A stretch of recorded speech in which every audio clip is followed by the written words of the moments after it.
You can start, OS. Hello and welcome. Assalamu alaikum to all of our viewers and participants to another webinar at the Center for Islam and Global Affairs at Istanbul Sabahattin Zaim University based out of Turkey. Today we have a very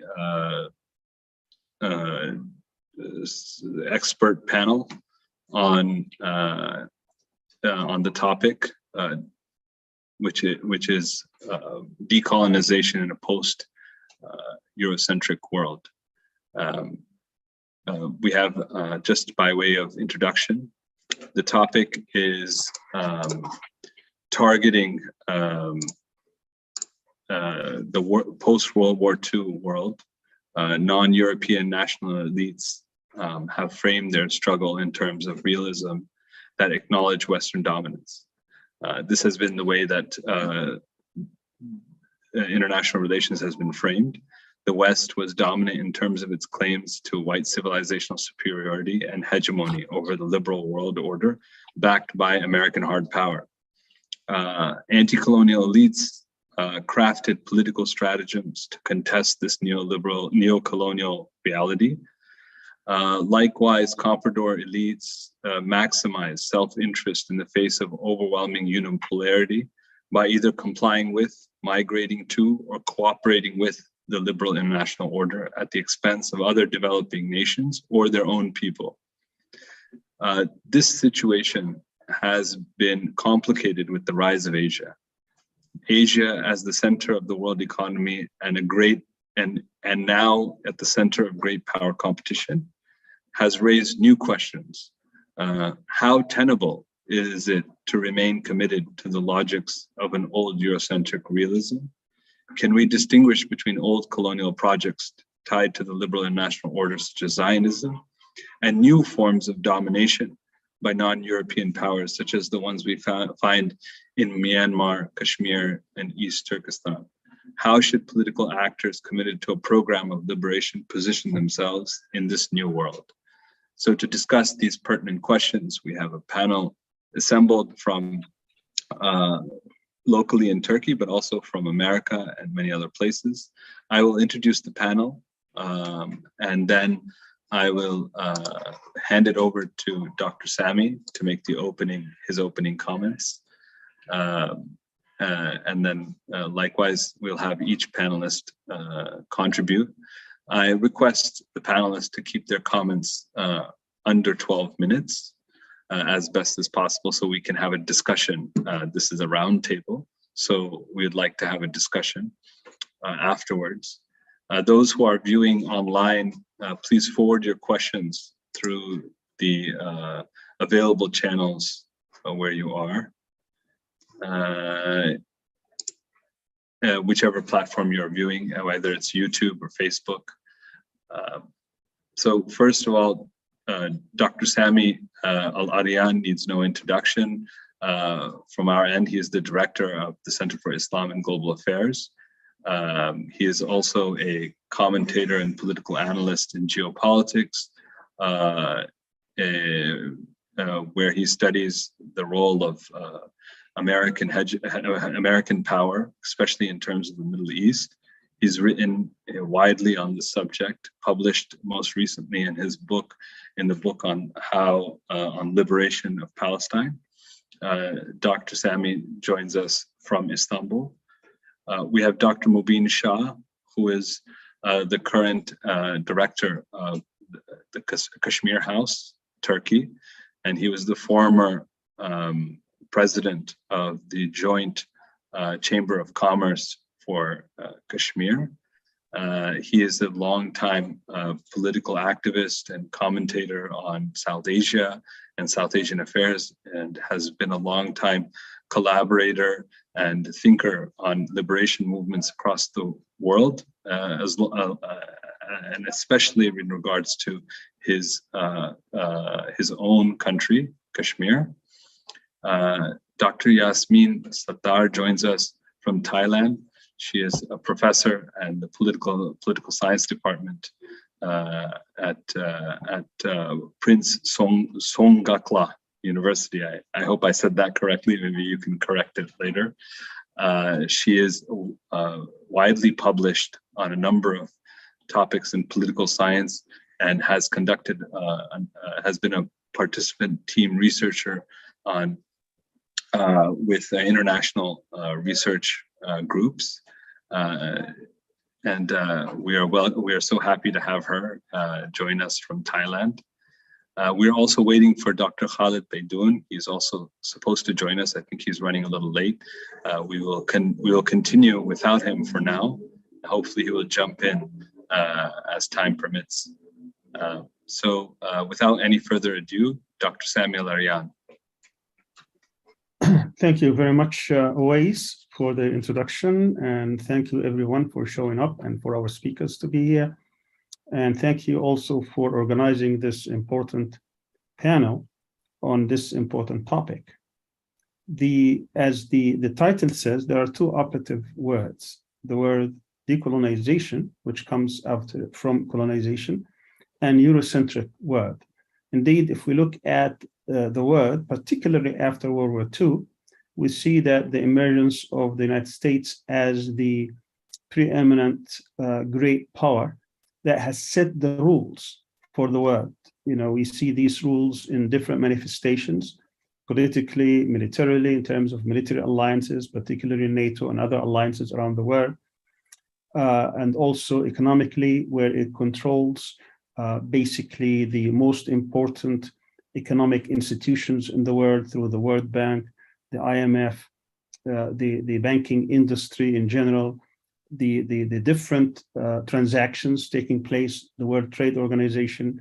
The rules have been set pretty much since the 1940s with the end of World War II by the United States and its allies, who have ceded any sort of leadership role where they basically get the fruits from their alliance, but they ceded that leadership to the United States. Also, it protects that word through military power, as always said.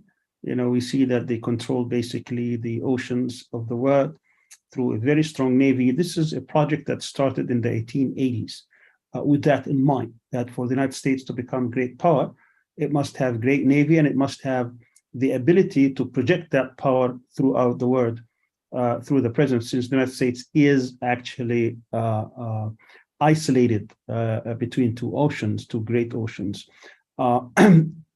So the United States has a grand strategy, and that grand strategy came in the aftermath of the European colonization, which started centuries back. The United States itself was, North America was colonized by European powers, and that in the Muslim world, that was pretty much taking place for the past 2 centuries. You know, with India as well as with the Arab world, and they tried to dismember, and actually they did dismember. The Ottoman Empire tried to occupy Istanbul. That failed, but they gained that power in terms of dismembering third world countries, particularly the Muslim empire that existed at the time in the 19th century.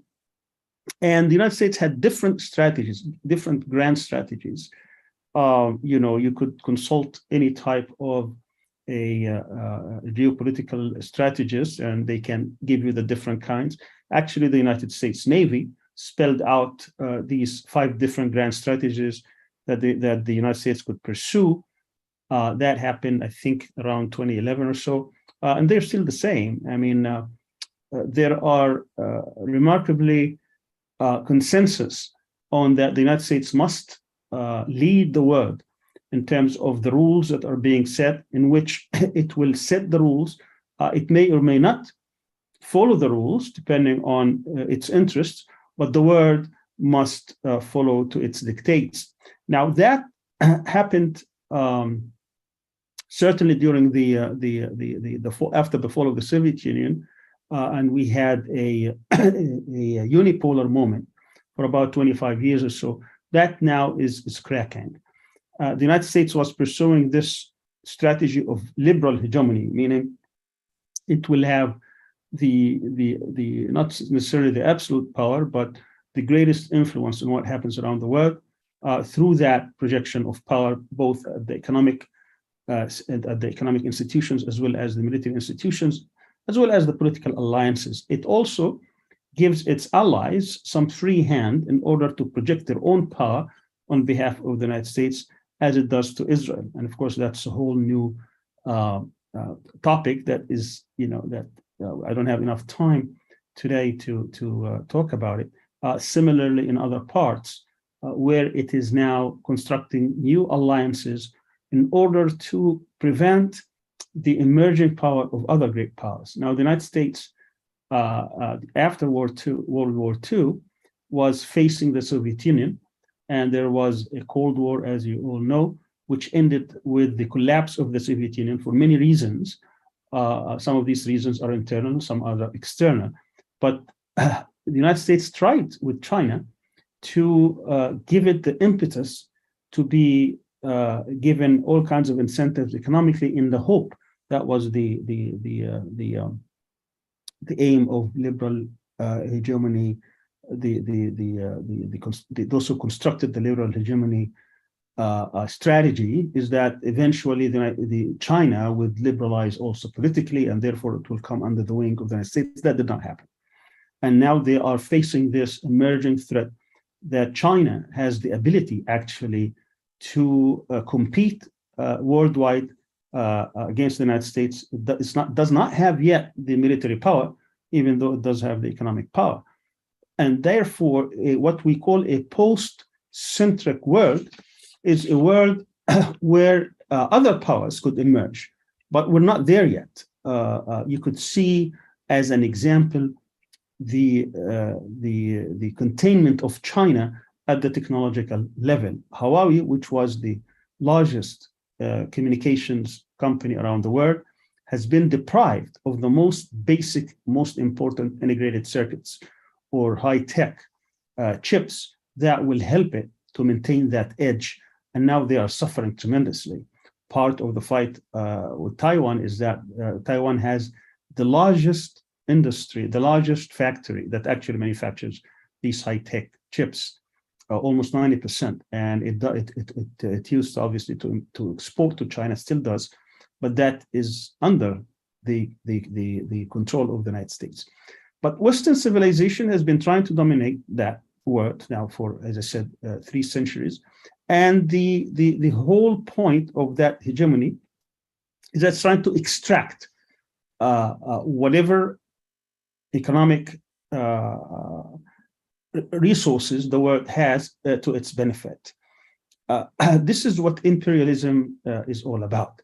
It's the process by which the imperial country would use its enormous economic resources and military hard power against other nations in order to take over their resources, exploit their capital, control the economic life, open the markets, in such that would increase their power and enrich themselves and advance their interests. This is what imperialism is about. And decolonization, in turn, means that we need to liberate ourselves from that process, to get rid of this. And the difference also, one of the major differences also between US hegemony and other types of hegemony is that US does not stop at the political and economic levels only. It also goes into cultural hegemony. That's one of the major differences between US dominance in the world today and other imperialist countries, including, of course, the emerging ones. That cultural hegemony also, that way of life, that lifestyle has been infecting different peoples, different countries, different cultures in a way that it is very difficult to liberate yourself from colonization only at the political level and stay outside the dominance of the United States, the major colonial power, the major imperialist empire around the world today. So because of the limited time, I wanted to talk, of course, about the different strategies the US has pursued and the different possibilities that it has.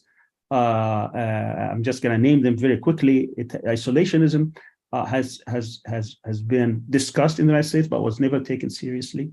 The second one was offshore balancing, like Mearsheimer would say, which means that the United States would not be engaged directly except at the places where its direct interest would be impacted.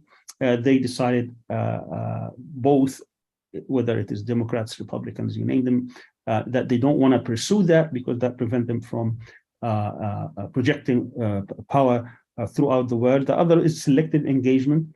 The other is, which means that they engage whenever, but they keep, for instance, armies and bases throughout the world, or integration with other militaries. And that's what the Democrats try to pursue, is that they would like to be available everywhere in the world, but they don't want to do that like Bush, America first, or Trump and America only. They would like to do it to be behind the scenes, but in control. And that's what we see today. And of course, the whole point of all these strategies is to maintain the hegemonic, the US hegemonic power throughout the world. So how do we decolonize? How do we liberate ourselves? I guess this is my second part that I would like to talk about also very quickly. I think we need to go through 5 phases. The first phase is to realize that we are being colonized, that we are under the domination of a civilization that does not leave others to actually express themselves freely. And therefore, we have to identify all aspects of this Western civilization, which at its core is white man supremacy. At its core, it does have this superior structure within it that other peoples, other cultures, other histories, traditions would be secondary to what it projects as its being philosophy and paradigm and civilization. And by the way, every hegemonic power, every grand strategy has to depend on a philosophy, and it has to defend that philosophy. So the liberal philosophy that the US has embarked upon since at least its emergence in the 18th century, but particularly in the 20th century, is what's called liberal values. Now, these liberal values may or may not be appropriate for certain people because how you apply this and how you understand them may differ from one part to another. But I want to go through these 5 phases that we have to go before I run out of time. So we need to recognize the aspects and the manifestation of what what colonization is, what it does to cultures, and what the aim of it is, and the tools it uses to subjugate the people. And then we need to go through a process of liberation. We need to liberate, first and foremost, our minds. We have to liberate our minds, and then our lifestyle, because we have all been infected. We have all, I wouldn't say all, but the majority of the people, particularly in different parts of the world, do not feel comfortable changing their lifestyle, which depends on the values of Western civilization. Because if you want to, at the end, reach the goal of being totally liberated and with having your own sovereignty and your own paradigm and model, you have to start to decolonize yourself, your mind, your lifestyle, how you look at the world. And then the third phase is resistance. I mean, we really have to develop the tools to resist colonization. And that's where you're going to, because part of the tools of colonization is that the colonial power, the imperialist power, is going to create within each society some sort of a class that will defend that hegemony. And that class would be the first enemy that you would have to resist, the first enemy that's going to crack down on you, because in essence, their interests and the interest of the great power are aligned. And that's what we see today in dictatorships, despots, tyrants throughout the Muslim world, or sometimes armies, sometimes other structures, where they would be defending to the core these values in terms of, and sometimes they call them human values, and where they actually come in conflict with traditions and with cultures and with civilizations and with histories of the people. The fourth phase is the phase of self-determination, that once you go through resistance, the goal is to totally become self-determined. In other words, you regain back your sovereignty, your willpower, your ability to take decisions and not be intimidated by the colonial powers. And we see today in different parts of the world, We see it partially sometimes applied to Iran, sometimes to Turkey, sometimes to Palestinian groups, and so on and so forth. And you could see how difficult that process is, that the pressure applied to you in order you want to become free and to actually practice self-determination is something that's going to take a lot of time, a lot of sacrifices. And then the next phase is you have to develop throughout this process. You got to develop your own vision, your own paradigm, how you're going to disengage from this economic model, which is almost impossible for some to do because of how closely they have been constructed. That's very difficult. For instance, you could see today for Russia that once they cut it off from the banking system, it becomes very difficult to trade with anybody. Same happened to Gaddafi before, same happened to Iran, happened to different parts of countries. So how we can build your own, and that's what a post-Eurocentric world would have to, that you have alternative systems, alternative models, alternative paradigms. You have to develop this in order for the country that is trying to liberate itself survive. And that has to take a lot of ingenuity, a lot of sacrifices, and that is going to conflict with the lifestyle people are used to, which means sometimes you may not have to drive the fancy cars that people have or have these fancy houses or fancy devices, because to go through this process, all pressure is going to be applied to you. And you would think that you are leaving heaven and going into hell, while the opposite is taking place. You're actually leaving your dependency and trying to get back into sovereignty. And the last thing is, once you develop this model, this paradigm, you need to see how you're going to apply it in life. So it has to be practical. You have to do it in a way that's going to be smart, where you would still survive after this process. Not that you have done all this and at the end you find yourself that you can no longer exist. So all these things, I'm just giving you points. I didn't really talk about specifics because I wanted to alert ourselves to the discussion that this is a very deeply discussion. I could talk, of course, about Zionism and resistance, because what Zionism represents today is the embodiment of that structure, of the colonialist settler structure in the heart of the Arab world, in the heart of the Muslim world, in the heart of the Middle East, in order to make sure that the existing order never changes, that these challenges are never met. And that's the role of Israel. It's a functional role that it's going to maintain this supremacy of the Western civilization in a way that any kind of resistance would be met harshly and quickly. And that's how we can understand what happened in the Arab Spring. That's how we can understand whenever we have any kind of reform movement, before it actually becomes reality, it's killed before it actually takes place. Let me stop here, and then maybe we can engage in the discussion. But as I said, this topic is one of our prime interests here at the center, and we actually encourage all who could look deeply into any phase of these 5 phases I described, in which we can actually talk about details. Thank you. Thank you very much, Dr. Sami, for your take. I wanted to share a small video. This year marks the 60th anniversary of the formation of the non-aligned movement. And this year in Belgrade, there was how many years you say? How many years? 60 years. Actually, 62 to be exact. 62. A few. At the 60th, I think they had. No. Wait a minute. 67. Yeah. 67 it would be, wouldn't it? Because it was 1955, Bandung, Indonesia, and now we're in 2022. So it's 67 years. Sorry, let me say it again. The Belgrade Declaration was signed 60 years ago in Belgrade, and they had the conference again this year in 60 years, and the foreign minister of Turkey spoke at the event. I just want to share his brief comments in his projection of what is required to move forward, because I think it's pertinent to our discussion. So, 1 second. NAM has been voice of a just and inclusive world in line with the Bandung principles. It was here in Belgrade 60 years ago that the non-aligned countries adopted their first declaration.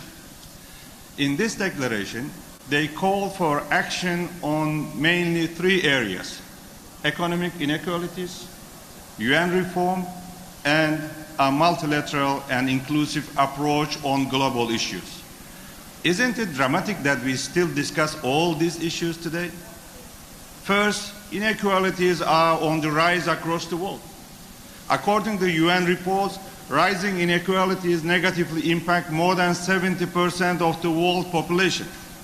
In 1961, non-aligned movement highlighted the development and technology gap between economically advanced and less developed countries.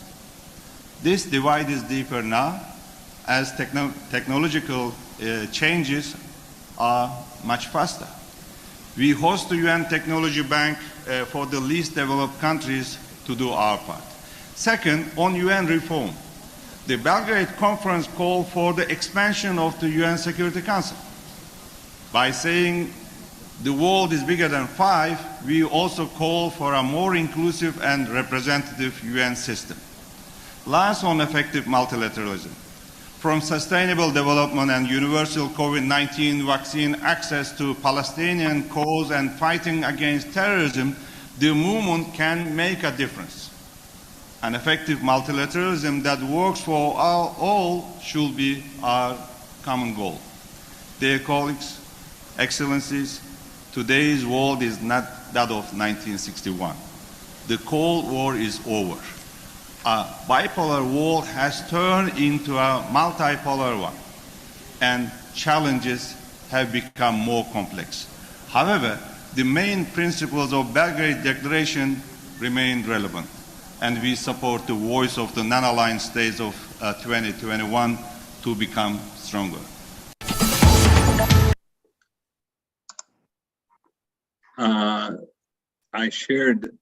I shared his comments because of his analysis that the world is moving away from a bipolar Cold War scenario to a multipolar world.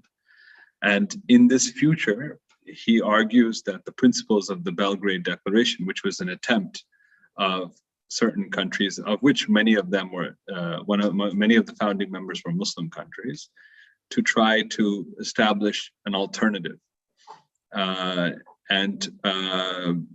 I wanted to invite now Dr. Yasmin Sattar, who is joining us from Thailand. Dr. Yasmin, one of the main changes in the geopolitics of the world is the rise of China. And the rise of China has posed for the world, and specifically for Muslim communities around the world, in a new geopolitical reality. If you could comment on the questions of this webinar for the next few minutes, we would be greatly honored. Dr. Yasmin. Thank you very much, and good evening, everyone, and thank you for letting me participate in this session. And it is an honor for me to be here and hear from the other speakers and offers my own viewpoint as well. And thank you to previous speakers who highlight a very crucial point for us to consider.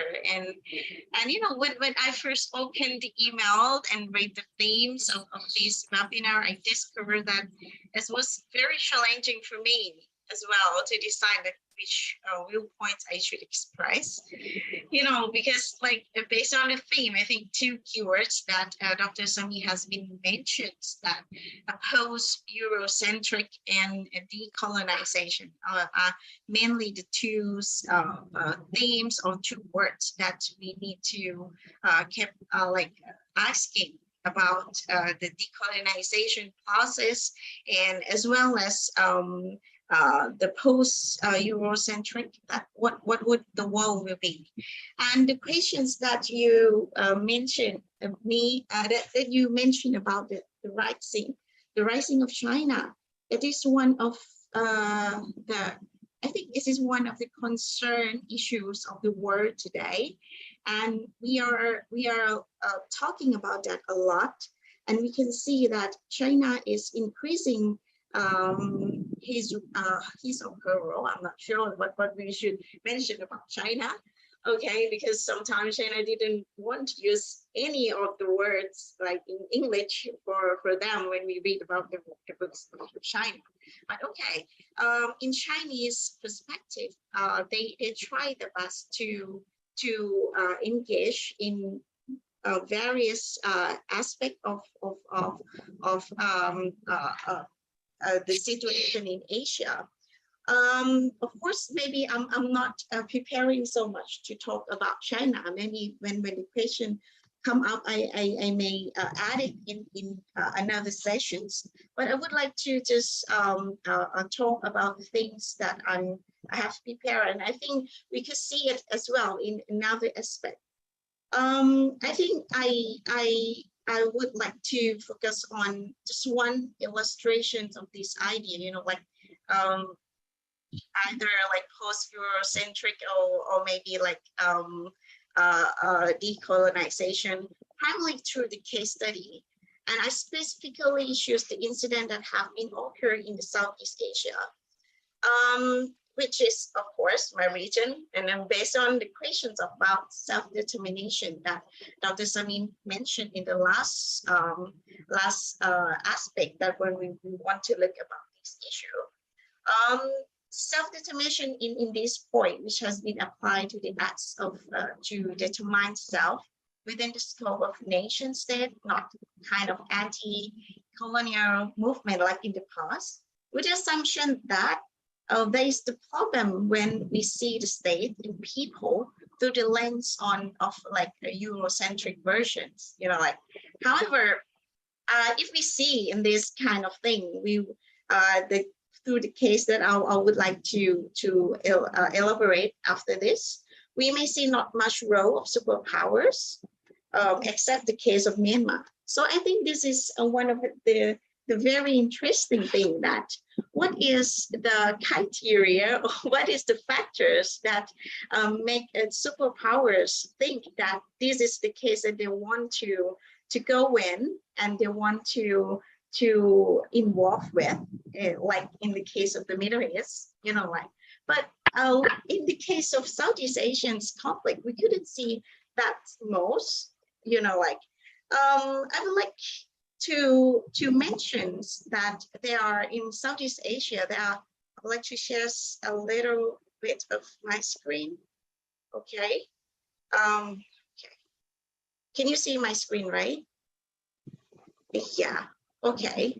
First of all, I would like to just show you a bit of the statistic of current trends of conflict from 1946 to 2019.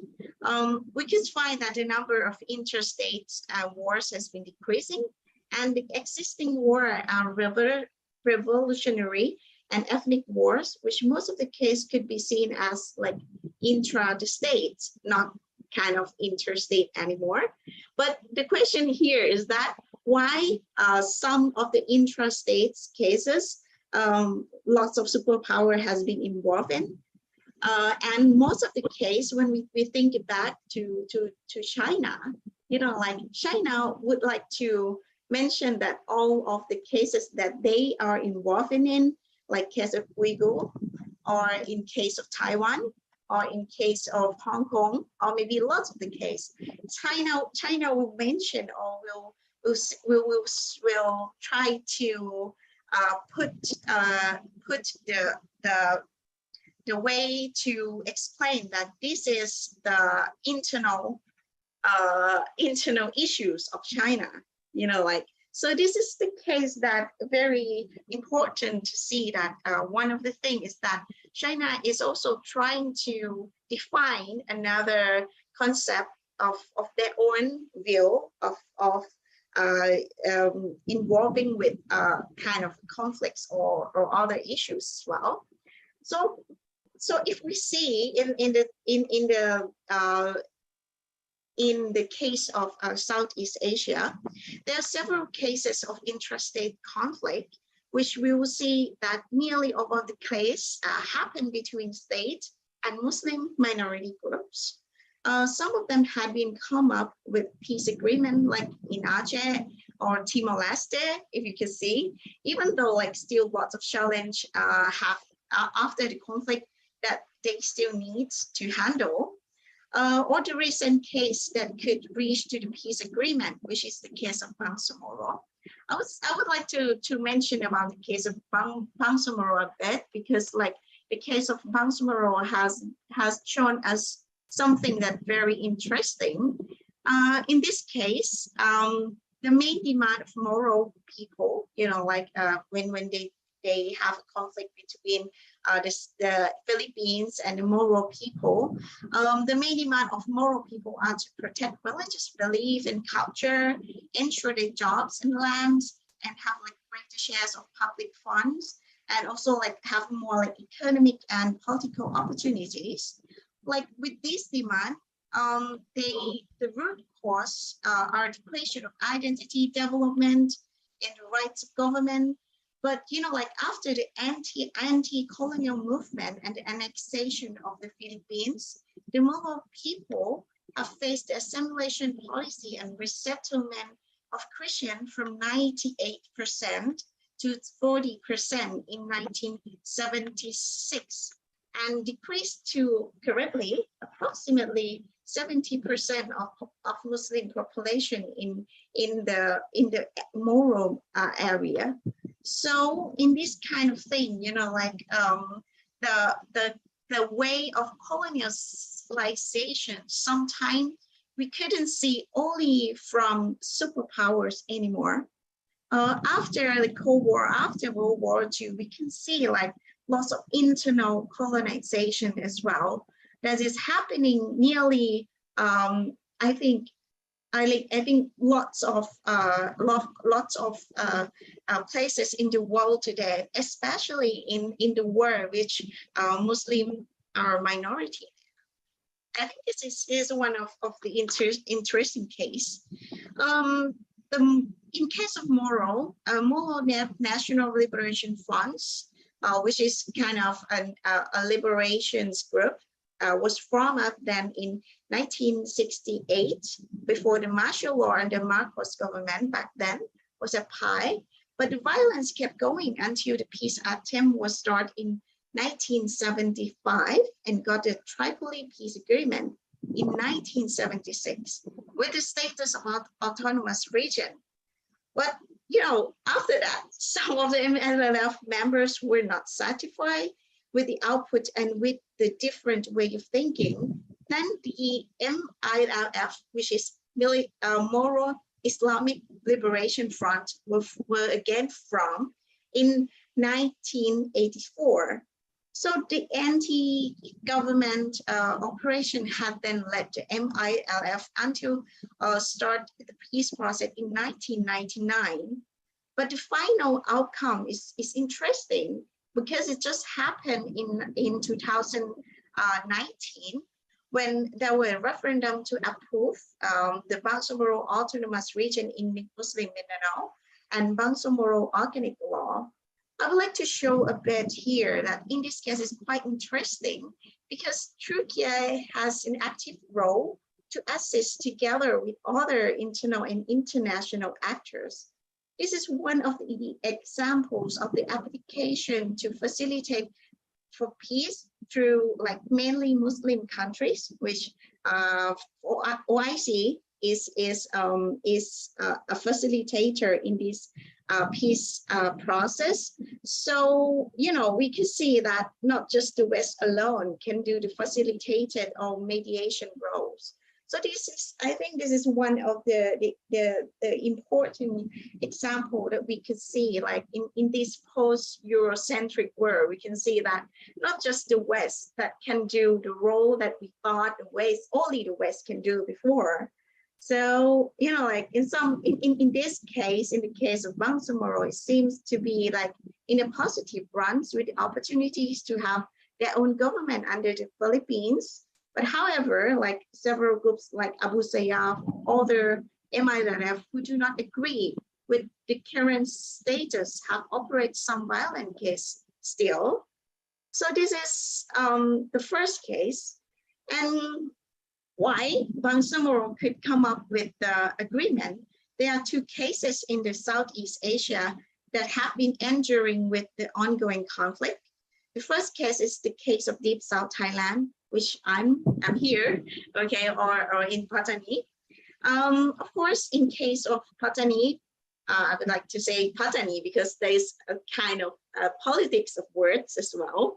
And this happens so much when we are in the post-Eurocentric world that the politics of words has become more important to see when we look up in the real case. Like, for example, in this case, we will see that if we talk in the terms of Thai government, well, we'll love to is the deep south of Thailand.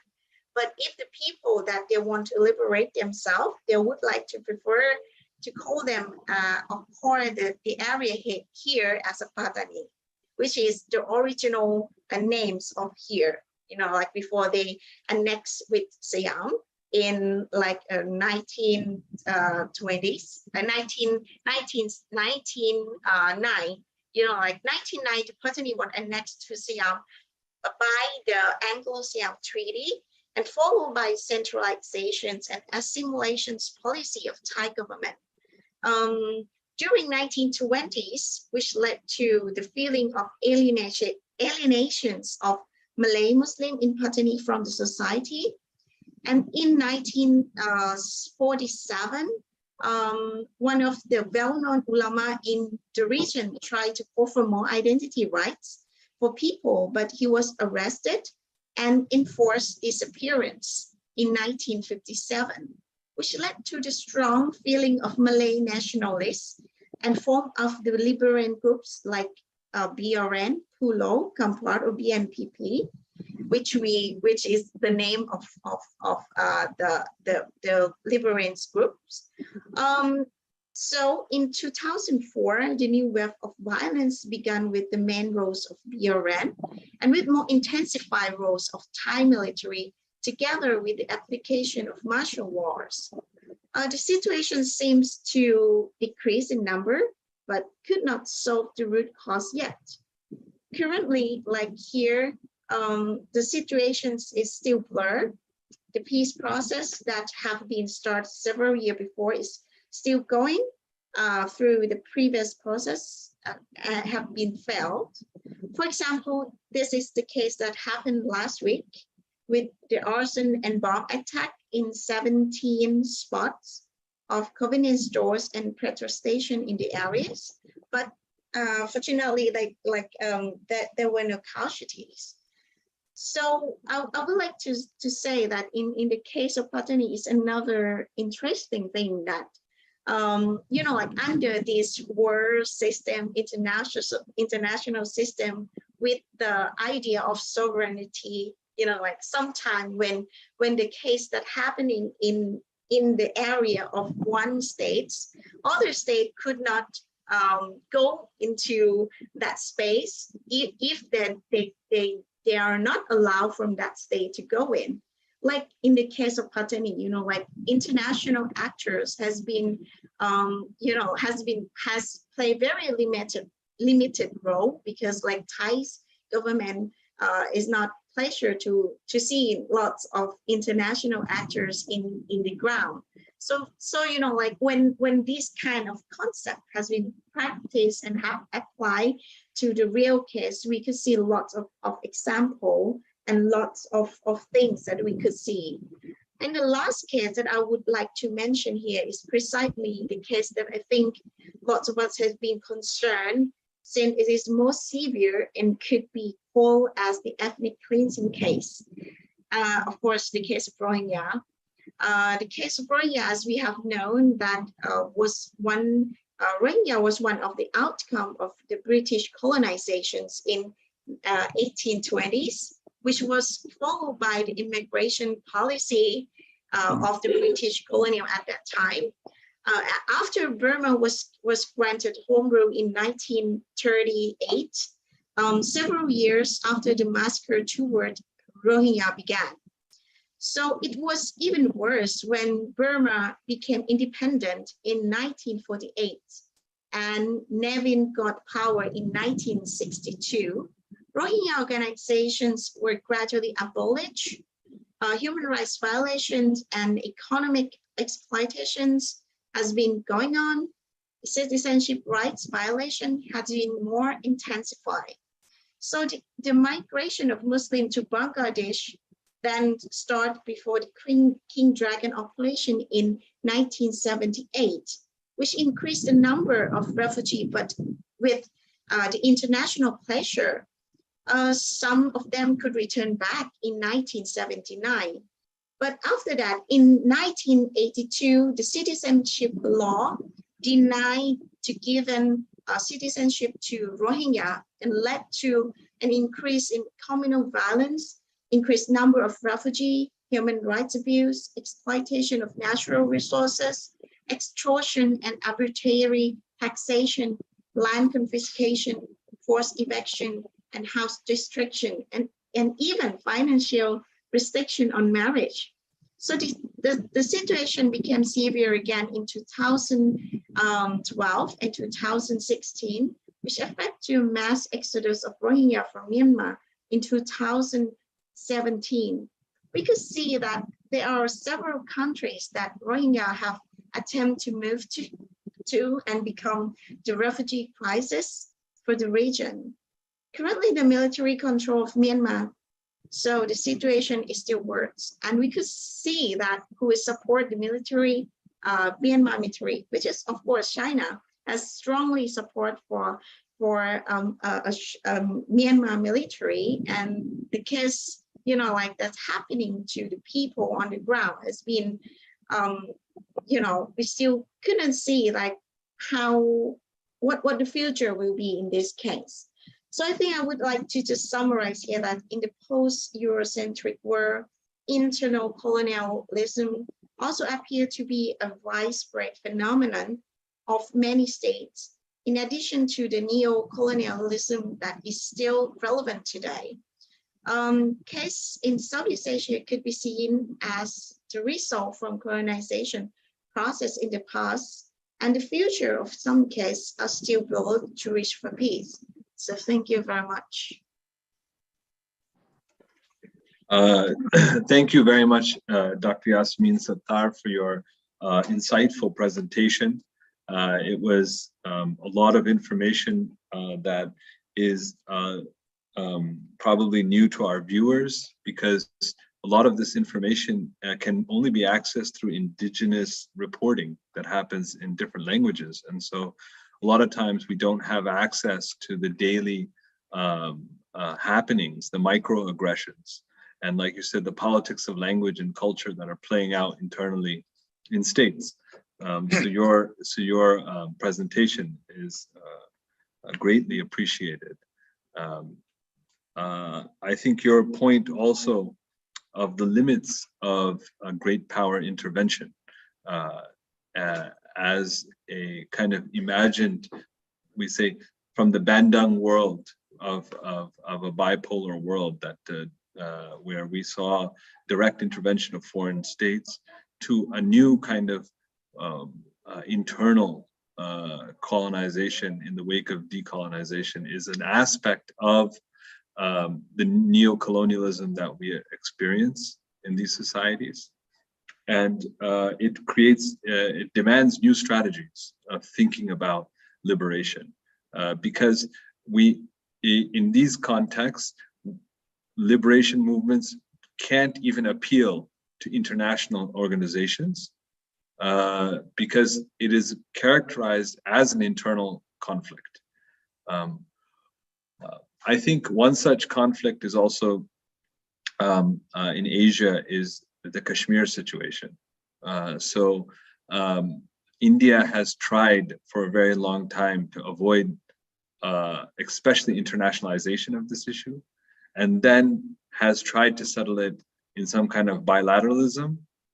But both of those attempts have failed. There has been no resolution on the Kashmiri issue. And I think increasingly India is trying to frame this issue in a very, what you might call Asiatic mode of domination, which is to say this is an internal conflict, but in fact the record is not that way. So I want to now give the floor to Dr. Mubin Shah to speak on the topic. Dr. Mubin Shah. Thank you very much. It's a pleasure actually to speak on the subject of decolonization, and particularly in regard to Kashmir, from where I am basically from. And it's important also to this context that it was the decolonization process in Asia, and after hearing Dr. Saimi also, it was after 1940, and the Kashmir decolonization was a part of that, in the sense that India got decolonized.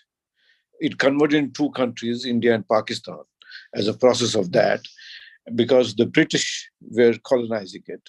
But in the process, then the Kashmiri people at that time got the right of self-determination.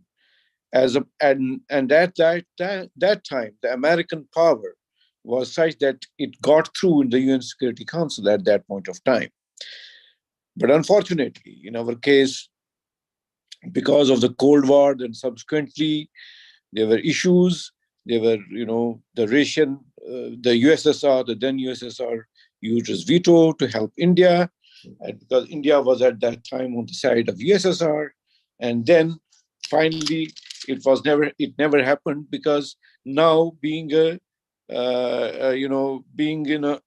unipolar world of where America was controlling till recent times, as pointed out by Dr. Sami, that it was now on the side of India, just because they want to contain China.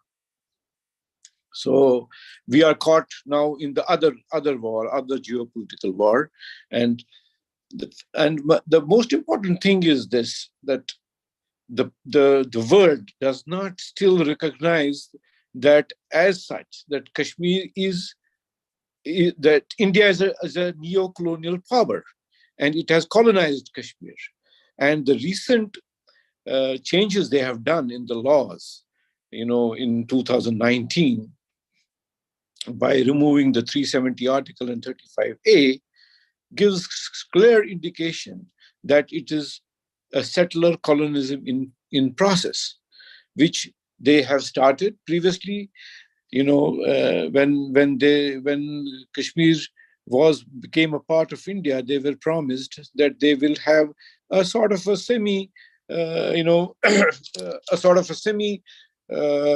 sovereignty, in a sense, because this 370 and 350 35A gave the power that there no outsider could be resident, permanent resident there, and this was removed. And as we go back into history, that that the ancient Greeks and the Romans practiced colonialism and settler colonialism as distinct modes of domination, and both developed specific ways to refer to a remarkable variety in the relationship linking colony and metropole. So India overtook Kashmir during partition of the subcontinent, its aftermath, but it exercised forcibly a control of all external relations. It did not enact an undifferentiated citizenship. The two Indian constitutional provisions mentioned above ensured that the polarities remained distinct. This was the very important thing which they removed. So specifically, Indian citizens did not acquire the ability to exercise in Kashmir what the Roman constitution defined as communicum and convenient terms the Latins used to indicate inherent rights to residency and to hold property. Now this has now developed in a full-blown way into a settler colonial thing by changing in the laws in 2019. Because before that, the property rights of the recognized permanent residents were constitutionally protected, and there were other protections in education and administration of the state. So this arrangement sounds, because India being, now they are saying that it is whole Kashmir is as such part of India. And although they have committed in the UN that they have to give a right of self-determination to the people of Kashmir to determine their future, which is still pending for 25 years. And it looks an irony, and that they were part of the they were one of the countries which started the non-aligned movement. And this shows that, how they are, what they call as, in India, where they call it, they had a very old person that, who called, who had this thing that it's called niti, and so that they could play all the sides. So and after that, now the thing is, how do they dominate this? How do they dominate all this? That in what they have done now, that the indigenous people of the world are highly suspicious of the rule of the settler colonial majorities and rightly seek constitutionally enforceable protection. In 2007, the UN also issued a declaration on the rights of indigenous people. Settlers now can indigenize, the distinctive mark of all settler colonial regimes, especially if they hold domicile documents. They newly introduced legal category of domicile, especially typical of a settler colonial regime, as it renders permanent residency certificate irrelevant or obsolete. Domicile is designed to undermine the claims of indigeneity that Kashmiris have traditionally and generously defended. Now, another thing very important is that what India is doing, that recent development under the BJP, Indian Federal Administration, include the aggressive promotion of Hindu pilgrimages to Kashmir and an emphasis on the presence in Kashmir of ancient Hindu temples. Why this is doing? Because to counter this indigenous thing, Muslims in the region are routinely represented as an exogenous collective that conquered the land in historical times.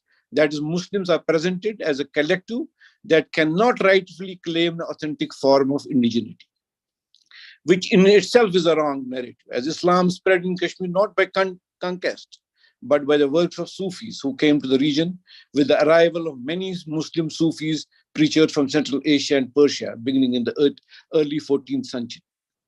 Now, what are the laws by which they are dominating Kashmir? Now, take, for example, a law called the Unlawful Activities Prevention Act. This law has been regularly deployed against Kashmiris, and many have been imprisoned under it, which run into thousands. One of the clauses of this law penalizes any act or speech that creates disaffection against India. Can a colonized population feel or express anything besides disaffection for the colonizing nation? As a result, under this law, resistance against colonization inevitably becomes an act of terrorism. This is the problem now. After 2001, the world, any freedom movement has been converted into a terrorism. So this is also very damaging for the freedom movement of Kashmir. So the function of Indian law in Kashmir is not and cannot be the dispensation of justice or the provision of rights. Rather, the entire judicial apparatus stands to criminalize resistance to Indian colonization, decriminalize or conceal the violence of the Indian state against the Kashmiri population, and help the Indian state in projecting an image of its rule in Kashmir as one marked by commitment to principles of justice. Or take the example of the Armed Forces Special Power Act. The AFSPA provides the Indian troops with powers to shoot to kill, conduct warrantless searches, and detain people arbitrarily, all of which they have regularly done. India's colonization of Kashmir is not typified by militarization and forced cultural assimilation alone. It is first and foremost characterized by the power the colonial state wield to kill subject population at will without being subject to any rule other than the will itself. Now, recently, the Election Commission has decreed any person can vote for local elections if they are living ordinarily in Kashmir and give up their right to vote from the place they have migrated for work, jobs, including working in the Indian Army. And we have to understand that the Indian Army, which is estimated to be from 900,000 to 1 million there, it is estimated that about 2.5 million will be added, which will be more than 30 to 35% increase in people eligible to vote, and thereby they control the political setup, while as the laws they have changed in August 2008, they slowly are controlling the economic spaces in Kashmir. So the only consideration that dictates what the Indian state does in Kashmir is the question of what is necessary for the sustenance and continuity of occupation. Sometimes it is the application of the law, and sometimes it is suspension, sometimes it is the carrot that is effective, sometimes the stick, and sometimes multiple forms of power are deployed simultaneously. Living under colonialism, one learns that lawmaking, the assembly, the courts of the occupation, and the gun of an army man work in tandem, constantly overlapping and reinforcing the other. Now the question is how to decolonize and make the world community understand that India is a neo-colonial power in South Asia, notwithstanding its deceitful narrative of the biggest democracy in the world, which is exposed what I have said before this. And then make the people of the free world know about all this in all fora, in the way a common man will understand, on the streets of Europe and America, which as such, for the present, control the geopolitical situation in the world, which has been although dented recently in the Ukrainian war, where a multipolar world is trying to shape up. Although India, with this deceitful way of diplomacy, which is in their parlance called Chanakya Niti, trying to play both sides, by which to a large extent, they have dented the sanctions imposed on Russia, which was visible to all. For us, the only hope in this geopolitical war of domination is China, which with all its warts and issues, particularly Uyghurs, is relevant to this issue and could be our savior to finish this colonialism of India, as by doing that and intervening in Kashmir, they will safeguard the most important route of China-Pakistan economic corridor, which goes through part of Kashmir and through Pakistan, being the best way to undo the shackles of the USA in Southeast Asia through the potential blockage of Johor Straits for Chinese trade and shipping. So this is what exactly I have been telling, for what Dr. Sami said, that how you decouple all this. This is the most important thing, and decolonization. And when a country which itself was colonized is decolonizing a place with putting all the international norms to the wind. And, till this is not sorted out, that even in the South or even in Southeast Asia, for example, there are also, as rightly pointed out by Dr. Yasmin, there are still conflicts going on in such nature. But Kashmir being, it is in a stage what Palestine has gone through already. And in the sense, settler colonism, this thing, control of everything, economic, and now Kashmir is been done after 2019. India is doing the same thing because my experience in Kashmir has been that India has exactly copied the model of Israel. The hegemony is there. It is financial, it is economic, it is now, and they are, by making these pilgrimages and all this, they are imposing cultural hegemony also on Kashmir. Thank you very much. Thank you very much, Dr. Mubin Shah, for your critical analysis of the question of decolonization in Asia through the lens of the long-standing Kashmiri conflict. I think that there's been a lot of ideas put on the table. We were supposed to have also a fourth speaker, Dr. Khalid Baidoun, but unfortunately, I have gotten news that he was involved in a car accident and he was unable to join us. But I pray that he's doing well. He sent me a message, so I hope that it's not too serious. I will follow up after our webinar to see how he is. In any case, it gives us more time to discuss the topic at hand. I want to ask, because we're dealing with all this fitna and fasad, I will create some more fitna and fasad amongst our panelists in order to create a discussion. So one point of tension I saw in our analysis, if we think together as a group, was that Dr. Sami was putting forward a kind of unipolar analysis of the world, meaning that, yes, there may be a possibility that we might be entering a multipolar world in the future. However, we're not there yet, as I heard him say. Dr. Yasmin, on the other hand, said that as we track on the ground certain conflicts that are happening in Southeast Asia, specifically in terms of Muslim populations, there has been almost zero intervention or role that the US or even any great power has played, both in terms of supporting and aiding these countries, or in terms of supporting and aiding the opposition. So I think Dr. Yasmin's position is that the internalization of these conflicts, sovereignty here plays a role in preventing the infiltration of foreign powers.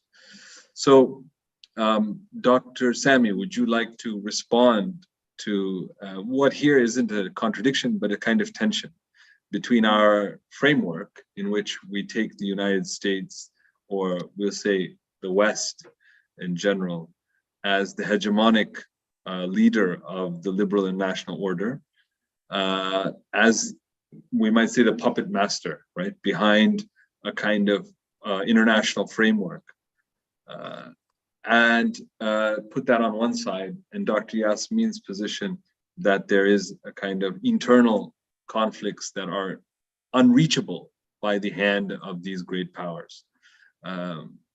So would you like to comment? And then I will have Dr. Yasmin and Dr. Mubin, anytime you want to jump in, you're welcome to jump in.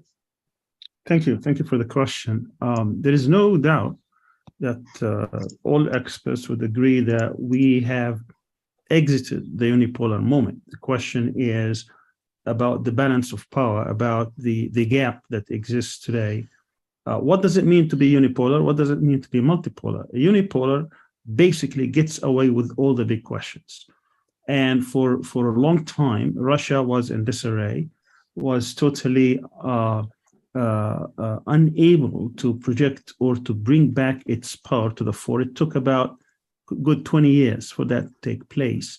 And with the rise of Putin, particularly after the West has shown that it is not serious about not expanding NATO, they gave that warning in 2008. He invaded Georgia, then he invaded Ukraine again in 2014 in order to prevent that. During that time, he was trying, obviously, to build back the power of Moscow. At one point, I believe it was in 2001 or so, where he actually proposed that he could join NATO. He was expecting some kind of invitation, which was laughable, because if Russia joins NATO, who's the enemy? I mean, what's the purpose of NATO? And then we look at China. China, if you look at the economy of China of 1992 versus what it is today. In 1992 or so, around that time, the economy of China in terms of GDP was about 3%, 3 to 4% of the US economy. And of course, America has recognized that it is now the unipolar, the most powerful country on earth. They gambled that they could allow China to enrich itself economically, to allow it to get into the WTO with all the concessions that were given to developing countries and undeveloped countries, in the hope that, in the theory, that this economic prosperity is going to translate into political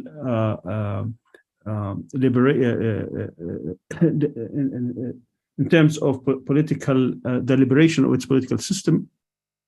In other words, it become a liberal country. And of course, that did not pan out. By the time they discovered that, and of course, the US then engaged into this global war on terror, and it dropped the ball, and China was progressing to the point that in 2017, 2018, the Chinese economy is about 2/3. Today, it's about 2/3 of what and that's not even counting for PPP, the purchasing power.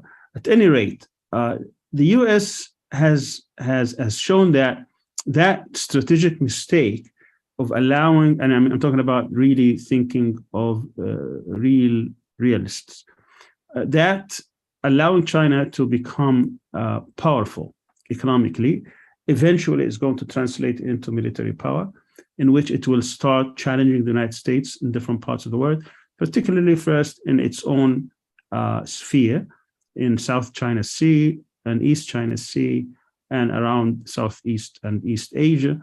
And of course, the US started pivoting, as Obama would put it, towards Asia in order to prevent that eventuality. As this happened, and of course, in the US, there are a lot of internal problems within the civilization itself, particularly with the rise and presidency of Trump. There was a lot of tension there within the civilization itself, within the empire, I should say, itself, in which they're trying to catch up and see what is the best strategy to challenge that rise of China to the point where the US will maintain its hegemony around the world.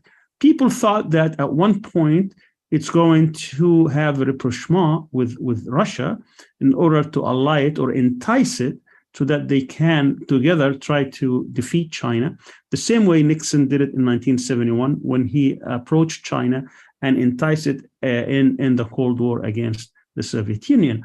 And people were surprised that the United States strategists, or at least the Pentagon and the elites in America today, they decided to take on both Russia and China at the same time, thinking that they have the tools that would allow them to defeat both, to degrade Russia's power. Russia, of course, is not a great power in the sense that the Soviet Union once was, but Russia still has over 6,000 nuclear heads, still, and as this war has proven, has the biggest gas pump, at least in terms of providing oil and gas to Europe, in which it can choke it off, and that day of reckoning could be coming. So people were puzzled. What is the real strategy behind the United States? I have my own theory. I'm not about to talk about it because that would take some time, but the bottom line is that it is really a very hawkish policy and abrasive and in a way also make you wonder if the United States has actually taken that decision that they are willing to take on both Russia and the United States and China at the same time, because certainly that is going to push the other side to build their own system. So this is what we are witnessing today is really historic, because if Russia and China decide that they're going to take that challenge up and actually build their own system, international system, by which then you would have two systems. Of course, many people would benefit from that system, but the United States would not allow people to benefit from both. The policy of the US is going to be either with us or against us. So if they build their own banking system, let's say, for example, since Russia is pretty much cut off from the banking system, from any international trade, once Russia is able to, and of course, we could see when Putin said that I'm not going, if you want to buy my products, you have to pay in ruble. He basically saved the ruble for a moment, but still that system has not been developed. So if Russia and China, and that's very interesting also a question for China, because China, if they decide to team up with Putin and build an economic system and then invite whoever would like to participate, Iran certainly would be one of those countries that could participate. Then, and the US then insists that you cannot trade both with or use both the dollar and the ruble, or the dollar and the yuan. Then you have a very interesting system. I mean, it's going to be really, really interesting from the standpoint that you're going to have 10 times what the tension was at one point during the Cold War. It's not clear to me also that the West has thought this through. or at least they think they have more cards in which China will not dare to actually challenge the existing system and try to bring back, and I think Biden himself threatened or at least warned China about that. So we are at the transition. We're not there yet. We still have a system dominated by the United States and its allies. Today, if you just give you an example, for instance, what happened in Lebanon? Why did Lebanon completely collapse in the past couple of years, where pretty much it was Hezbollah was not born yesterday. This year they celebrated their 40th year. It's when the United States decided that to cut off the banking system of Lebanon, it totally collapsed. And that was due to the existence of one powerful party within the country that they could not dismantle and they could not defeat either on the ground militarily or politically through successive elections or economically by starving it. So they decided to basically starve the country and end the country.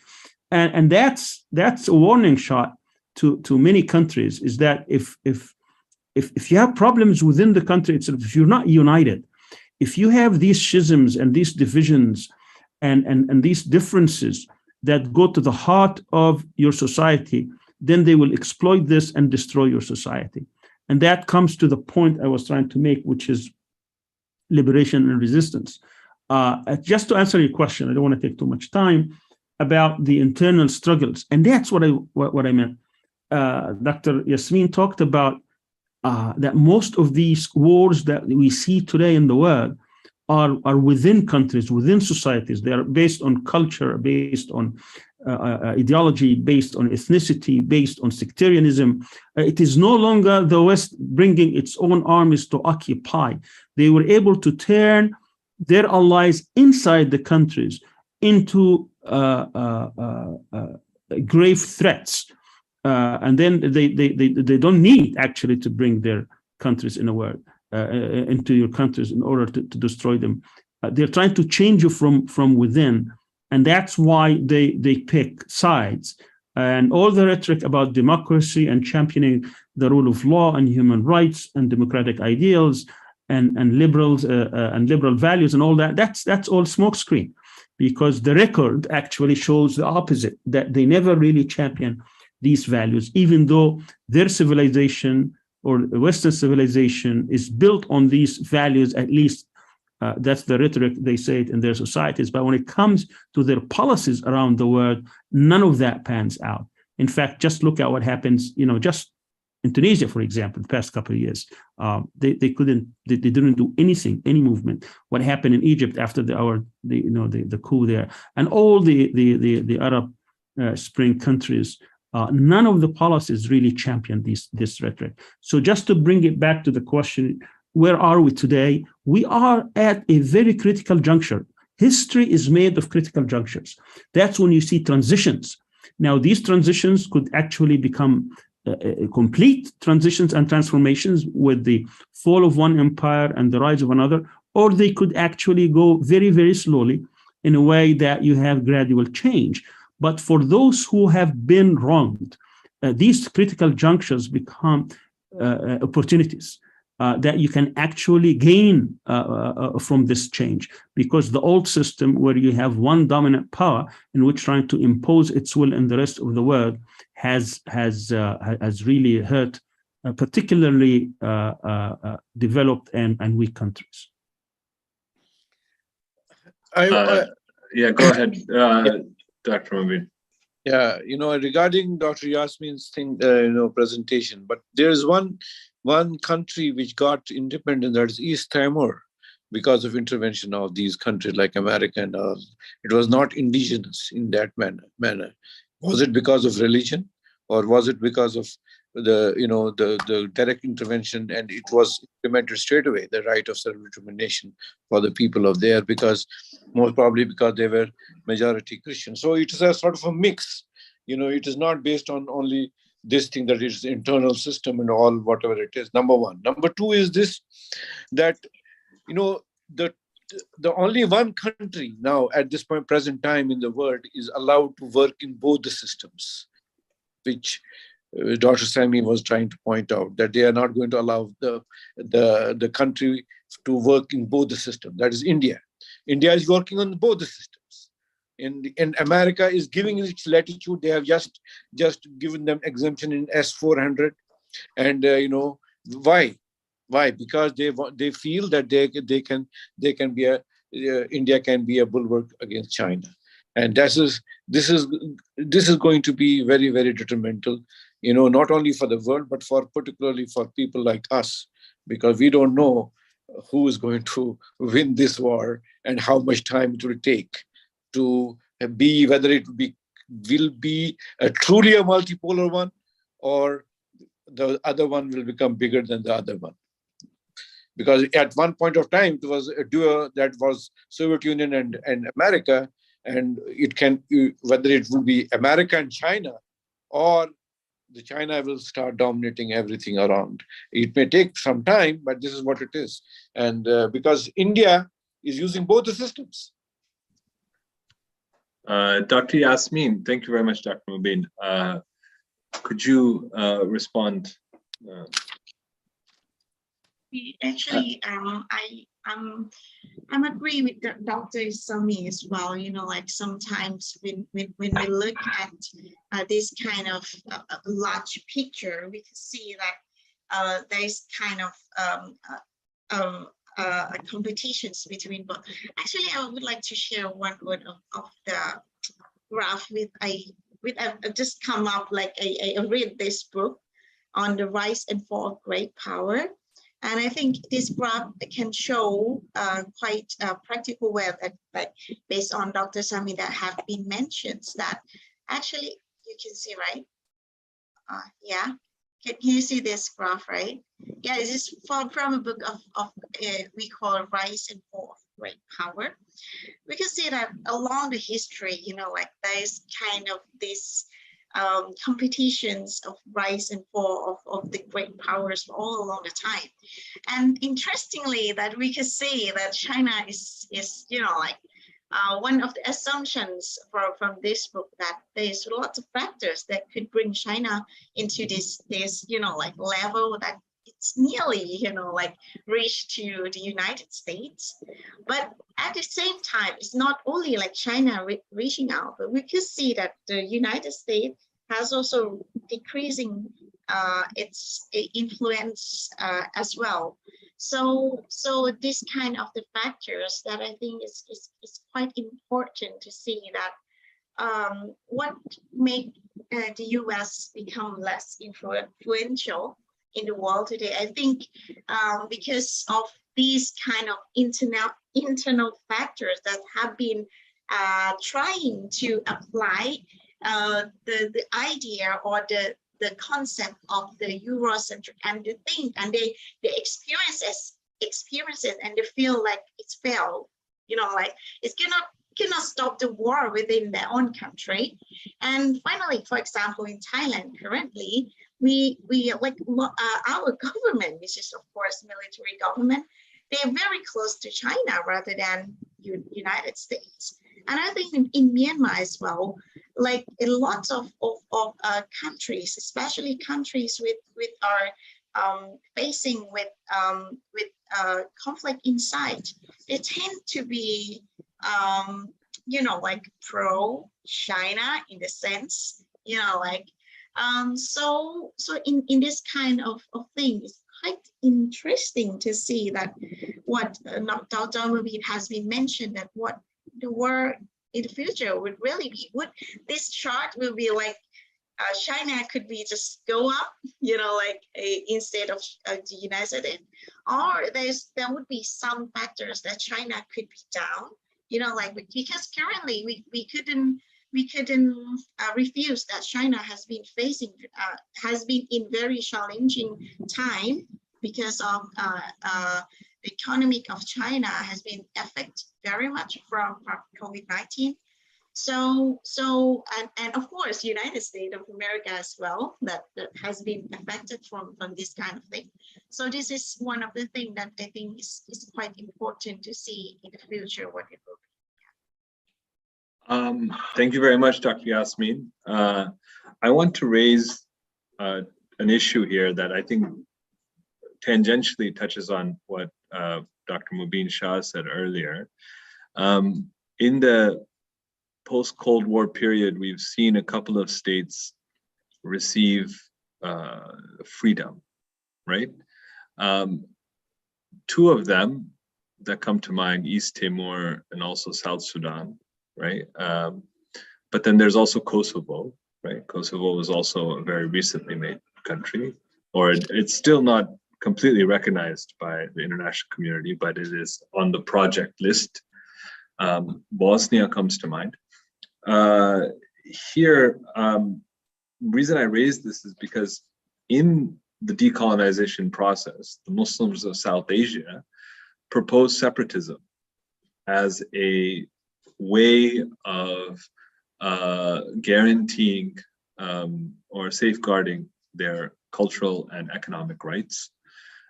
And it seems the process of state creation is still possible.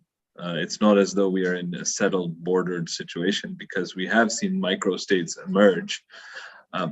Is separatism a program for Muslim minorities who are trying to have liberation, the default program? So these internal states have geographically isolated Muslim communities. Should they vie for separatism and state formation, number one? And is that a program that we could use to cover most of these problems? Number two is the security dilemma. So I hear in the comments of Dr. Mubin Shah that China can be a pathway or an ally for Kashmiri liberation. And then at the same time, I hear Dr. Yasmin saying that certain communities in Asia, I mean, the Uyghur case goes without saying, but also the question of Rohingyas in Myanmar, which are indirectly supported by China because of the support of the Chinese military, the military of Myanmar by China. China seems to be a obstacle to their liberation. So how can we create a platform, a mode of liberation that overcomes the security dilemma, whereby certain communities see their security in threat by the very powers that other communities and other liberation movements see as an ally? In the Cold War mentality, the USSR and leftists were able to frame the security dilemma in terms of a capitalist world order versus a leftist Marxist world order or a socialist world order. But we do not have these grand framing strategies any longer.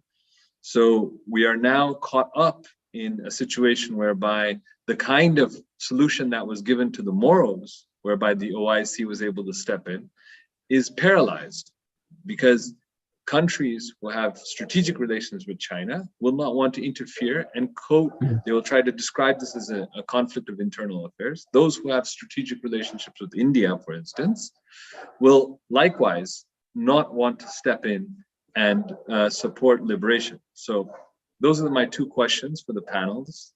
One is about separatism, Muslim separatism as a pathway forward. Number two is, how do we overcome the security dilemma in order to create more transnational collaboration? If I may, this question actually captures the essence of the challenges that that the Muslim world and the developing countries are facing. First of all, one of the grand strategies of the United States is not to allow any emerging power, any emerging country that could potentially challenge U.S. hegemony in that part of its region, and then eventually maybe outside that region, like what happens in Turkey, is to empower existing neighbors of that country in order to challenge them and to reach to be a check on them and to reach a balance of power where that country would no longer be thinking about looking outside its region. It will never be allowed by the US to become a regional hegemon. And then it will not, obviously, if it can't be a regional hegemon in its own region, how could it be how could they challenge the US outside? So many of the policies of the US around the world, if you understand this very critical policy, grand strategy, then you would not only predict what the US policy would be, but you can also see it vividly.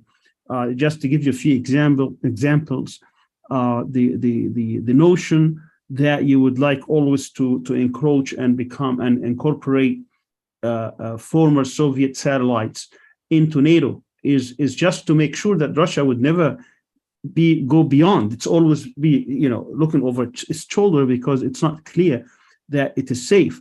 These alliances that are taking place today, the different ones, the AUKUS, the Quad, and all that around China, is to make sure that China will never dominate, will never be a regional hegemon in its own region, and therefore it cannot challenge the United States outside. If you look at Turkey, you ask yourself, what's going on in northern Syria? Why did at one point we had 13 American bases? Until today, we have some bases. They armed 50,000 Kurds, and they gave them all the weapons, including heavy weapons, that will maintain a strong army. And then they handed over the oil fields to them so that become an independent. Is that all because of Daesh? And the answer, of course, not. It has nothing to do with ISIS. It has to do with Turkey. Turkey that has been becoming increasingly independent and trying to chart onto its own foreign policy and have an independent and become a powerful country and independent in its region. The only probably effective way of checking that power is by threatening it, that if you really go too far, you may not even become a country anymore. You may even be split into two different countries because the Kurds represent 20% and they are building now a very powerful state in northern Syria. So you could see how the US operates around the world. And similarly, then you have to see, you see all these different ethnicities and different people who have been wronged, whether they are the Rohingyas or the Uyghurs or all the different communities, and we saw it in the Kosovars, in the Bosnians, in the East Timor, and then you could understand now why America champions East Timor, because Indonesia will always be checking and looking over its shoulder that it could be threatened in its own neighborhood.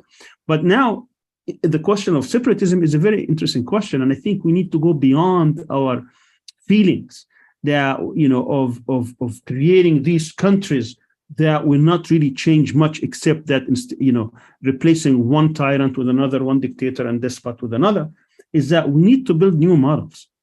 How we can have a model where not necessarily building another country that would be tied, as you put it, to the capitalist world or to a US dominated world, but you can preserve all the important rights and the characteristics of a culture and society within the framework of an existing system rather than being separate. I think that is a discussion, whenever I talk about this thing, people get upset because they think that basically you're empowering China or others to dominate. But I think we need to find other models, other possibilities, instead of this endemic conflict that does not really benefit the rest of society.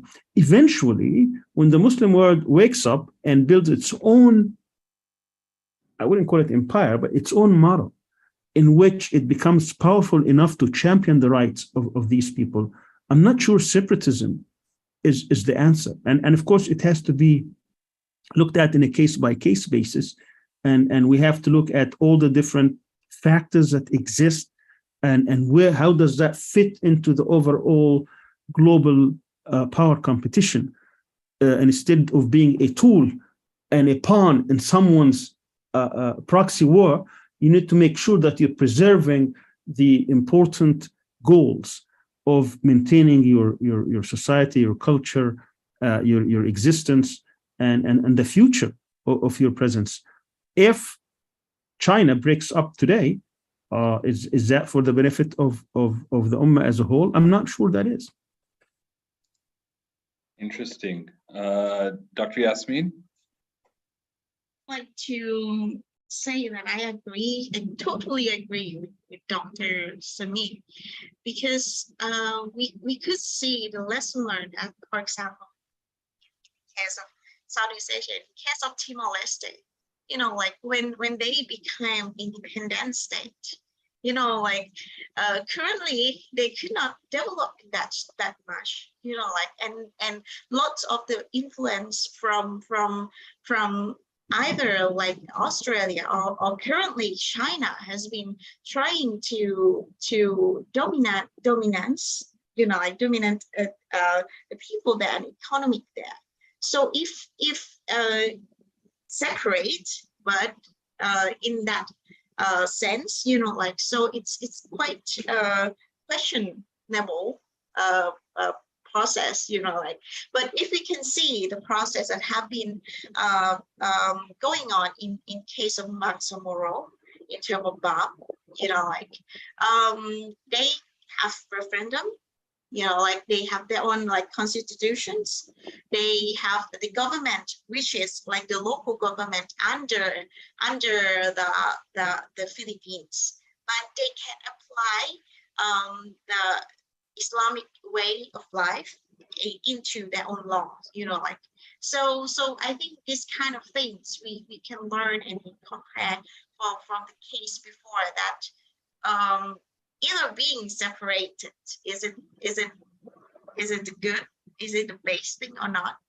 So these are the questions that we as a new generation, young generation in the Patani regions, we talk about it a lot, and we see maybe what will be the best benefit, what will have best benefit for our ummah. That is the things. So thank you very much. I just would like to agree with Dr. Sam. Dr. Mobeen Shah, could you enlighten us with some of your insights?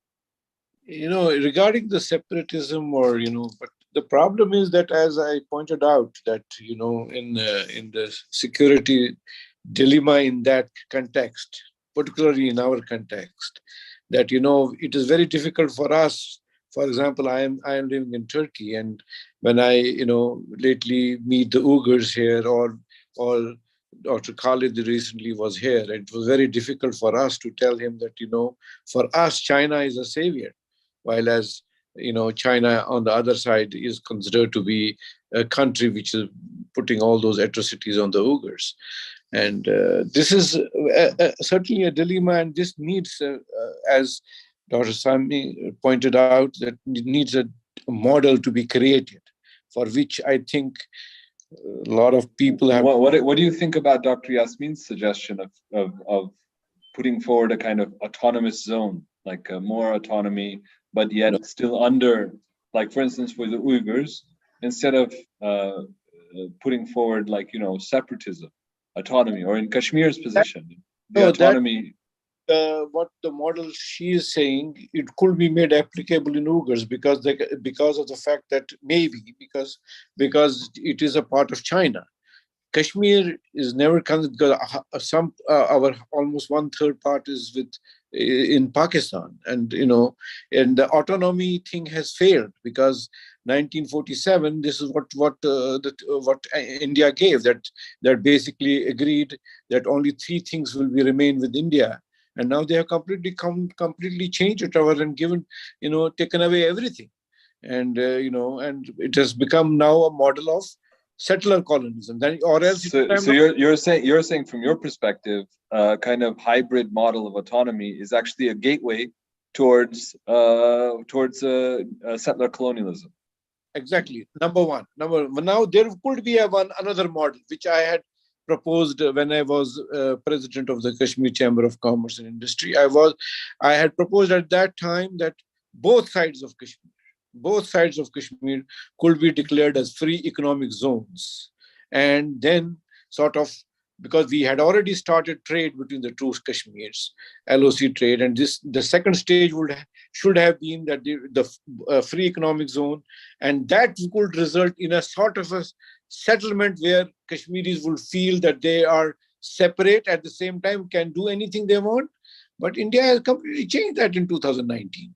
It has wiped out that possibility until unless something like which we feel, and at sometimes we were sort of made to understand that the STO, that the China and Russia were more working on something like that. That, for example, that 4-point formula of Musharraf was sort of something similar to it. But India has completely finished that whole possibility as such.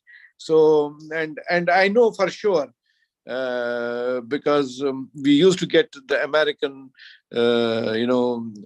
people in Kashmir come from the embassy in Delhi. And whenever we will talk about CPEC, they would vehemently oppose it. They said, we'll never allow it to happen. So why? Because of this thing that this was a possibility of a settlement in a way. I as an economic person, at the same time, I was proposing that free economic zone, and that could be an ocean of peace in that region. That could be a possibility, but now I don't think it's a very distant dream of that. And until unless, and it has to be guaranteed by that sort of thing, because after what India has done, it has to be guaranteed by the superpowers in the region. That means China particularly, because China has also now a stake, because the CPC, they have a stake in that area, because India is claiming that part of Kashmir also at the same time. So this is where it stands at the present. I don't know in the future what will happen, whether India and China will make some arrangement between themselves. And India leaves the side of America, which I don't feel at the present juncture it is possible, or whatever it is, because India is at the same time trying to become, the factory of the world, which China was before. Because of that, China developed. You can see today only I saw a press report that for example, Apple, the new model of the Apple 14 or something is going to come almost at the same time from China and India. So this is economic thing also. It is a lot of this needs a model, but I don't know how things will develop. But this is what it is. What is the actual facts on the ground? One of the things that we have a few minutes left. We were supposed to end earlier, but because we started later, I extended the discussion. One of the things that I think is coming out of our discussion is that these issues need a model. We need to think about creative solutions on taking case-by-case basis, different the different contexts and the geopolitical realities in each situation. CIGA, for our part, has tried to increase the literacy of Muslims by trying to introduce them to different movements and different what we call fault lines in Muslim world. Another issue that I think is very important that has come out is that the internalization of these conflicts has to be resisted. And we have to try more to internationalize these disputes so as to open up a new front on decolonization. I think lastly, I want to talk about what we deemed as internal enemies.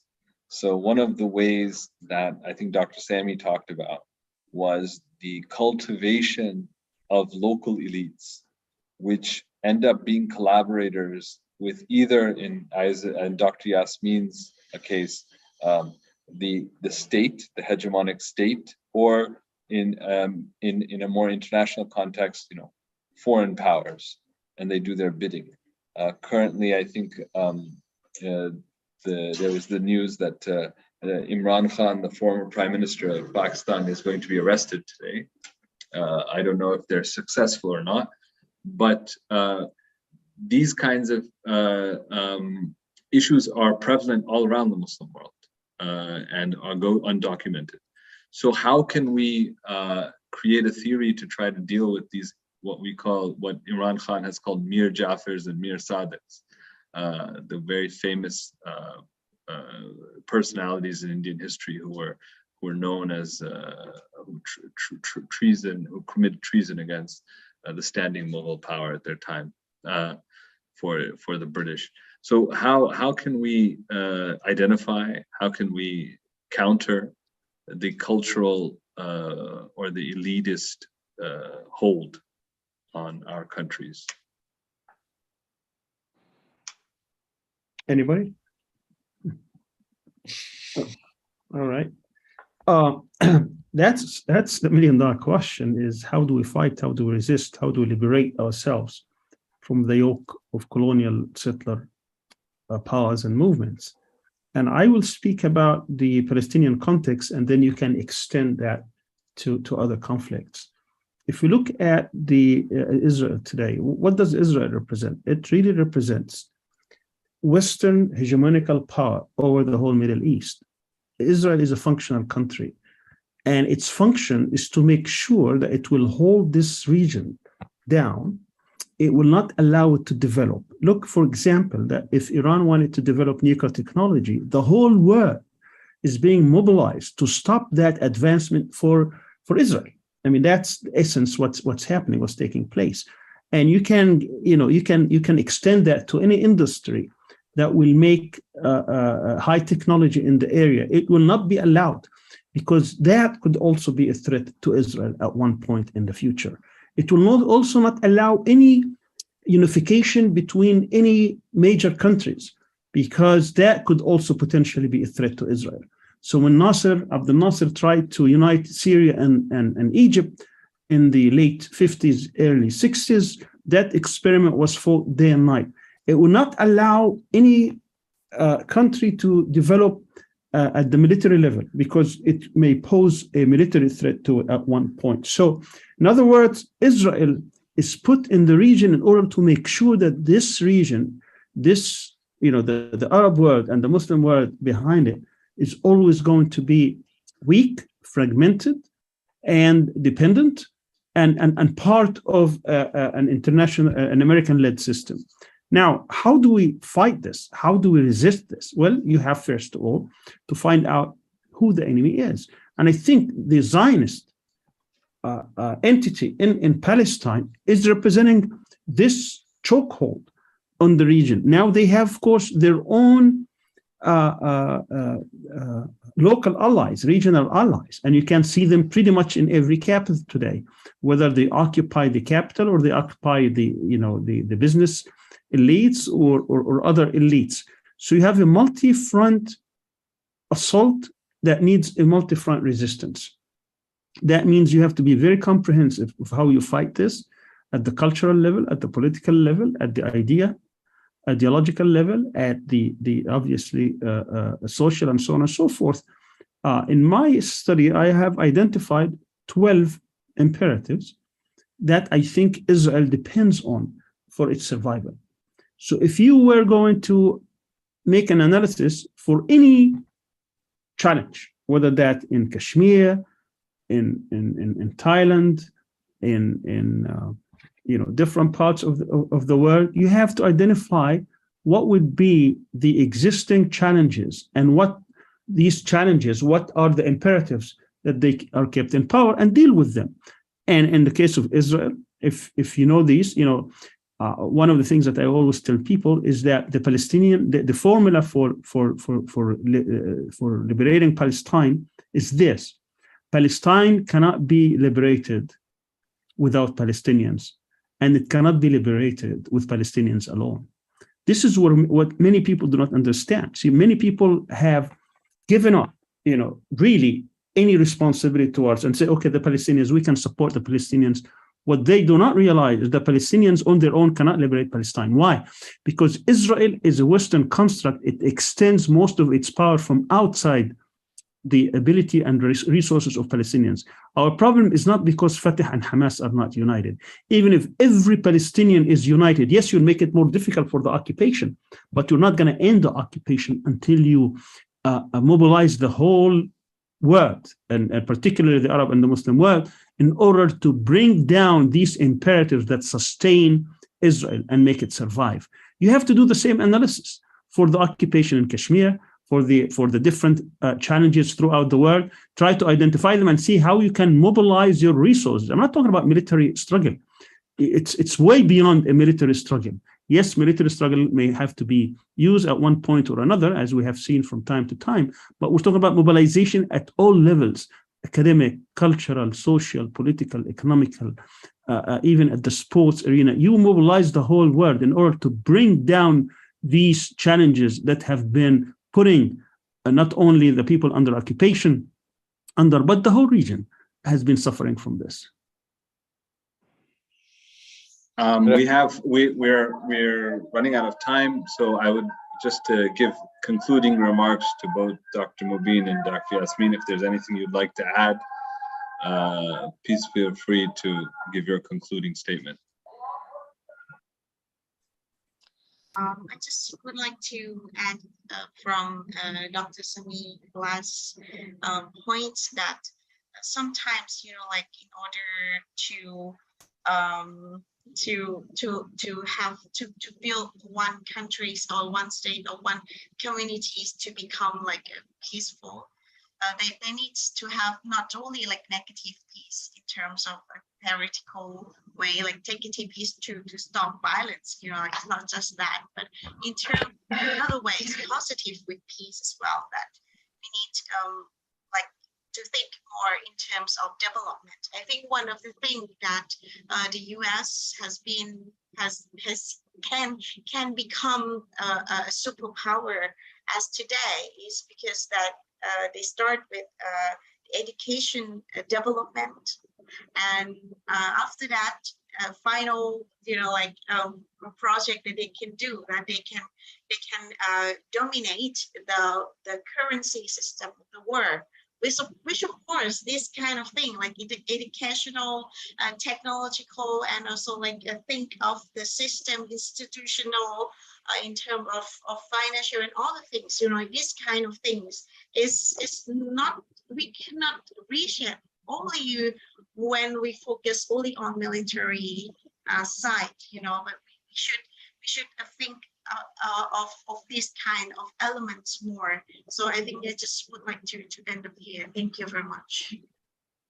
Yeah, there's a spectrum, right, Dr. Yasmin? Like you have, for instance, the Taliban, who focused only on military, and now after obtaining the military objectives, it seems like they have opened up a whole new front on all other places. So there's economic problems that they're facing, social problems that they're facing, governance issues.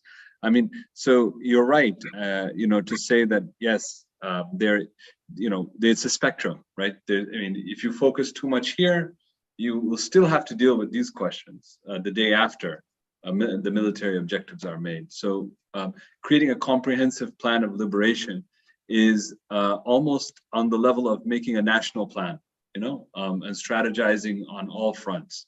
And this is the kind of leadership, especially thought leadership, that we require. And hopefully in the future, we will be able to host you, Dr. Yasmin, here in Istanbul, and we'll be able to collaborate together on these issues.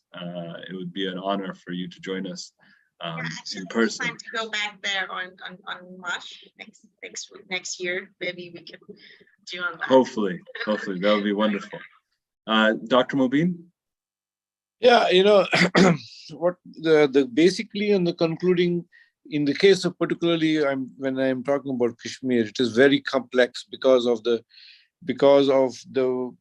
you know, the geographical situation we are in, because at the same time, you know, because although it may be an advantage with China becoming bigger, it may be an advantage for us for the present, and particularly if they continue to be on good terms with Pakistan. What has happened in Pakistan recently, unfortunately, you know, they are being dominated by the American system, and they may be going away from China. So, you know, it is something very, very fluid at this present time. Yes, we need to create, you know, think about it and make a viable model that how it has to be done. Because we have, you know, 75 years we have been, you know, fighting in one way or the other way, whatever it is. We have tried almost everything. We have, Kashmiris have put in arms also, armed rebellion also, armed resistance also. But the point is that, we need to rethink about it and at the same time see what was possible and what is not possible. The thought leadership on this issue is so important, Dr. Mubin, and trying to garner resources and thinking together and creating working groups and actually producing both historically informed, contextually informed studies that will help youth and young people think about the future. This is something that I think Dr. Sami, if I give a shameless plug, CIGA is made to do. And I hope that we can collaborate together on the future for this kind of solutions. Yeah. I mean, our small conversation shows how much gaps there are in thinking through entrenched problems for each of our, I mean, we've listed almost 6 hot points in Asia alone in this conversation, each one requiring its own diagnosis, its own path of liberation. This requires huge amounts of resources, I mean, that need to be collected and collaborated on. So with that, I will conclude this webinar, and I want to thank Dr. Yasmin Sattar. I know it's very late in Thailand. Thank you for your time. Thank you for joining us, and I hope to see you again soon in Turkey. Dr. Mubin Shah, it's always a pleasure. Your insights on Kashmir are always welcome. We had spoken about a working group on Kashmir. Hopefully we can make that come together at CIGA. And Dr. Sami, thank you very much for your participation.